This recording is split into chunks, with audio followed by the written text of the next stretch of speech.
website called Superior Yourself with KJ Landis, and I'm Rabbi Syd and we are two Jewish moms shoot the shit. We think everybody needs two Jewish moms. One's not good enough. And today we're going to help you with questions that somebody sent in to us. Two people, actually. The question was about lies. Are lies okay? That's a really big question because there's a whole bunch of different kinds of lies. First of all, it's in the Bible. It's in the Torah.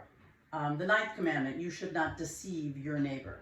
And then it goes on in the book of Leviticus to say that you should not lie. You should not bear false witness. So there's a lot of different ways that lying is talked about. And that's a pretty basic one to be part of the 10 Commandments. Oh yeah, to be part of the 10 Commandments and to go on and talk about the different ways that you're not supposed to deceive people.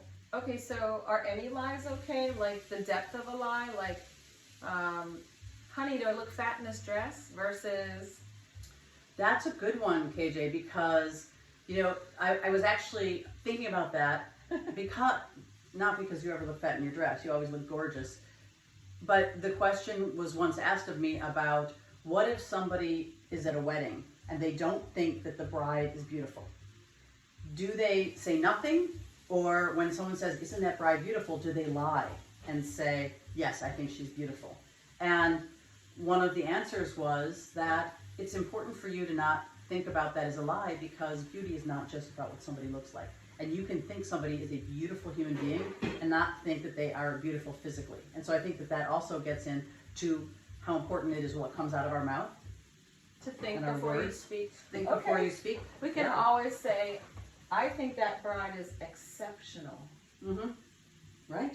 And that way you're not lying and you're talking about all the other facets of that person's life. Right. But when you talk about in relationships and when people ask you, how do I look? Does this dress make me look fat? People always say, like, you never answer that question. You don't. Or you look, but then it's like saying, yes, I don't look great in this. And then you feel terrible about yourself and the way that you look. But I think that it's important sometimes to spare somebody's feelings. Well, my daughter is always honest. I can trust her on that. And if I haven't left the house yet, if we're not already in the car and there's a way for me to change an outfit, she will say, Mom, go change clothes. Really? That's, you know. And that's good. I can always It's not harsh. It's not harsh. It's good. No, because I can do something about it. Before we're already at the event and she drove separately and I drove separately and I come in and it's just totally the wrong red lipstick or, God, you're wearing ruffles and flowers at the same time. She won't say a word. She'll spare my feelings and just say, you did your best tonight. So it's not a lie. It's actually the truth. Well, what about a deceptive statement? Is a deceptive statement, in your opinion, the same as a lie? Yes. I think a deceptive statement is a lie. And I think avoiding the truth is a lie. And so I think there's many different layers of lying, but I also think we have to be forgiving of ourselves because sometimes you get into a situation and you do lie.